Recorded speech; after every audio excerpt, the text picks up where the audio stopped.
मोदी मंत्रिमंडल में छत्तीसगढ़ से कोई शामिल नहीं होगा। सूत्र के हवाले से यह बड़ी खबर सामने आ रही है। किसी भी नेता को नहीं किया जाएगा शामिल। 3 नेताओं के नाम को लेकर लगातार चर्चा भी चल रही थी। विजय बघेल, सुनील सोनी और रमन सिंह के नाम की चर्चाएं जो थी वो गर्म थी कि उन्हें मोदी मंत्रिमंडल में शामिल किया जाएगा। लेकिन सूत्र के हवाले से यह बड़ी खबर सामने आ रही है कि किसी भी नेता को मोदी मंत्रिमंडल में शामिल नहीं किया जाएगा। 3 नाम की चर्चा तेज थी। विजय बघेल, सुनील सोनी और रमन सिंह के नाम की चर्चा जो थी गर्म थी। हमारे साथ एडिटोरियल एडिटर हमारे साथ जुड़ गए हैं मनोज बघेल जी। सर, लगातार देखिए कहा जा रहा था कि विजय बघेल, सुनील सोनी और रमन सिंह को मोदी मंत्रिमंडल में जगह मिल सकती है, लेकिन सूत्र के हवाले से यह बड़ी खबर सामने आई है कि किसी को भी जगह नहीं दी जाएगी।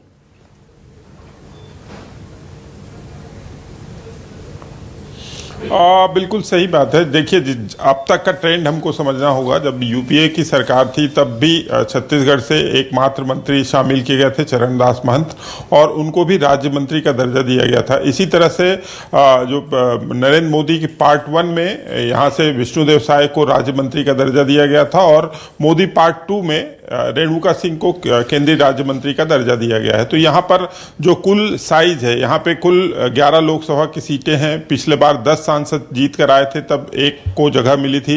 इस बार 9 सांसद जीत कर आए हैं, तब एक को जगह दी गई थी। इसके अलावा राज्यसभा से भी एक सांसद हैं, सांसद सरोज पांडे। तो इस तरह से प्रतिनिधित्व देखें तो जो अभी तक का ट्रेंड रहा है उसके मुताबिक एक पहले से ही यहाँ पर मंत्रिमंडल में जगह एक को मिली हुई है। इसलिए हालांकि ये कयास जरूर लगाए जा रहे हैं कि इस साल छत्तीसगढ़ में चुनाव होने वाले हैं, और यदि एक और मंत्री यहाँ से बना दिया जाए तो शायद इसका फायदा भाजपा को मिल जाए। इस तरह के कयास जरूर लगाए जा रहे हैं। कांग्रेस भी भाजपा पर तंज कस रही है कि हमेशा जो है छत्तीसगढ़ की उपेक्षा केंद्र सरकार में हुई है, प्रधानमंत्री मोदी के द्वारा हुई है। लेकिन ये परंपरा जो है, कांग्रेस की सरकार थी जब मनमोहन सिंह की सरकार थी, उस समय भी कमोबेश यही स्थिति थी कि उस समय भी एक को ही प्रतिनिधि यहाँ से बनाया गया था मंत्रिमंडल में। तो इस तमाम बातों को लेकर हमारे जो सूत्र बताते हैं, इस बार भी जो मोदी मंत्रिमंडल का विस्तार या फेरबदल होना है, उसमें छत्तीसगढ़ से किसी भी चेहरे को शामिल करने की संभावना नहीं है। इसकी एक वजह ये भी है कि अभी कुछ महीने पहले ही अरुण साव, जो कि बिलासपुर लोकसभा से सांसद हैं, उनको जो है पार्टी प्रदेश अध्यक्ष की जिम्मेदारी दी गई थी, और पिछड़ा वर्ग के एक बड़े चेहरे को यदि संगठन में बड़ी जिम्मेदारी दी गई है तो जितने नाम आ रहे हैं, चाहे वो विजय बघेल का नाम आ रहा हो, चाहे वो सुनील सोनी का नाम आ रहा हो, ये दोनों ओबीसी से आते हैं, और पहले ही ओबीसी समाज से प्रदेश अध्यक्ष बनाया जा चुका है। इसलिए ऐसा लगता नहीं है कि और किसी ओबीसी को जो है मंत्रिमंडल में लिया जाए।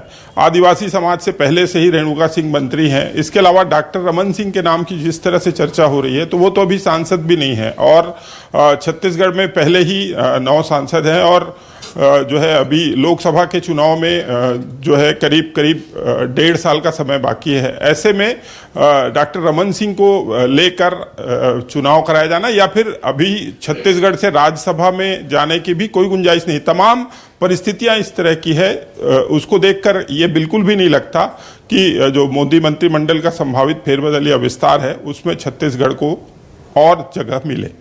जी सर, जब रमन सिंह का नाम सामने आया था तो उनका बयान सामने आया था कि मैं दिल्ली जाने में इच्छा रखता भी नहीं हूं, छत्तीसगढ़ की सियासत ही मेरे को लुभाती है। लेकिन कांग्रेस पर भी उन्होंने बात बात में तंज कस दिया, लेकिन जो कांग्रेस है मुझे दिल्ली भेजना चाहती है, तो उनके इस बयान से क्या समझा जाए?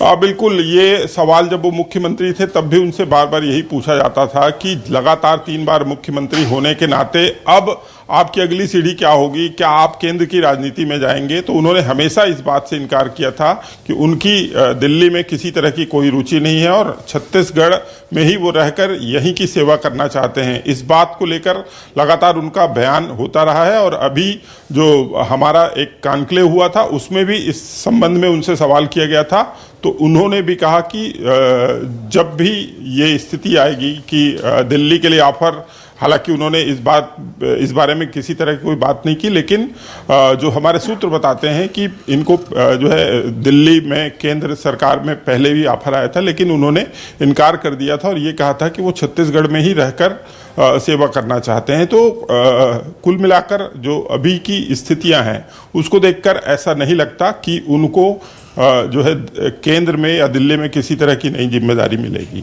जी, केंद्र में किसी भी तरह की जिम्मेदारी नहीं मिलेगी। सूत्र के हवाले से ये बड़ी खबर। सर, हमारे साथ बने रहिए, आगे भी आपसे लगातार खबरों पर अपडेट्स ली जाएगी।